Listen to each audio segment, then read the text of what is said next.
Hey, Pretty Girl Club. I am bulk recording Exotical Storytime, so be sure to send yours in to exoticalsunited@gmail.com.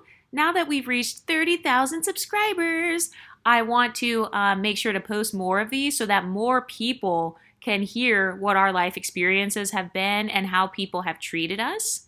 Because you guys know my theory on this, I feel like exoticals get treated very similar to how celebrities get treated. So we are admired yet envied. A lot of us are fetishized yet also bullied at the same time, and then people nitpick us.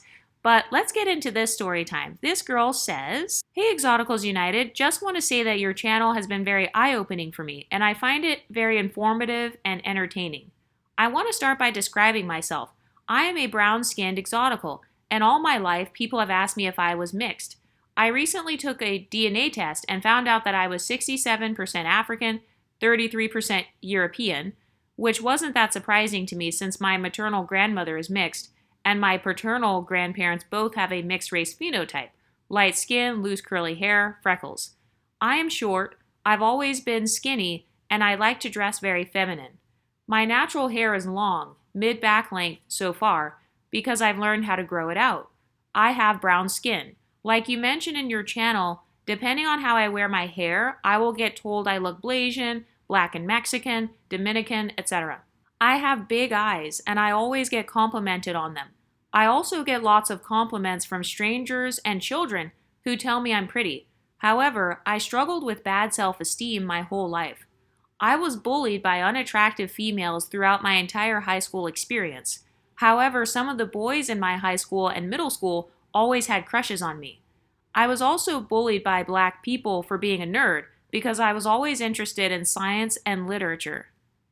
One moment that stood out to me was when I was a freshman in college. I was active on Instagram at the time, and I had a picture up of me from my high school graduation photo shoot where I had just got my makeup done professionally for the first time.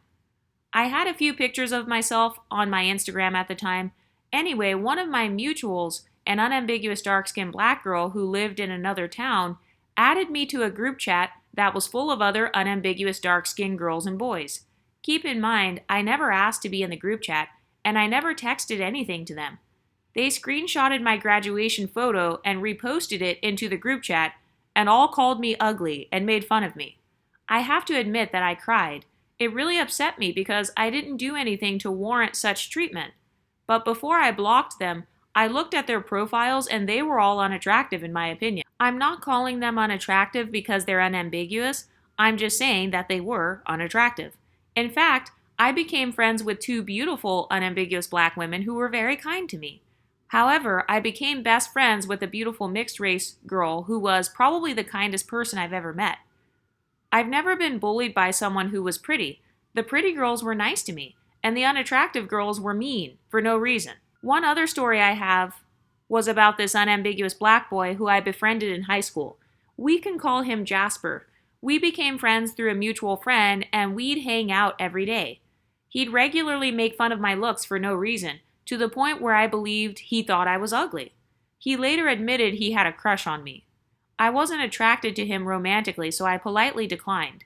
Later on, I got into a relationship.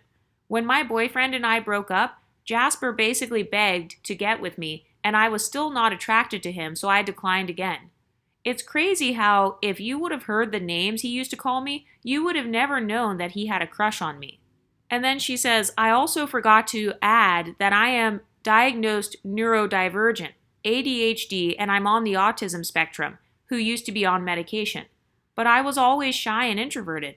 Despite that, people have always gravitated to me, and some people with negative intentions liked to seek me out and bully me.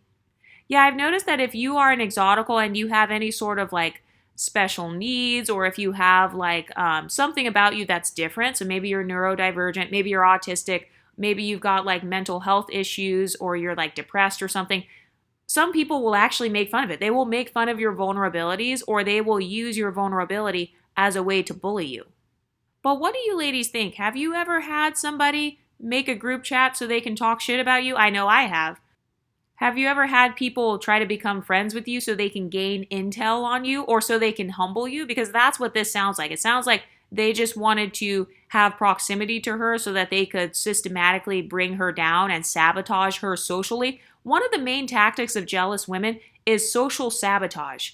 So they'll try to befriend you so they can gain intel on you. Maybe they'll try to get close to your boyfriend or something so they can like sleep with him and then like brag to you about it. Sometimes they will get together with other girls and they will all kind of compare notes about your personality and your beauty secrets and stuff so they can talk shit. But have you ever had women try to socially sabotage you? Let me know what you think in the comment section, and I'll talk to you next time. Stay pretty, ladies.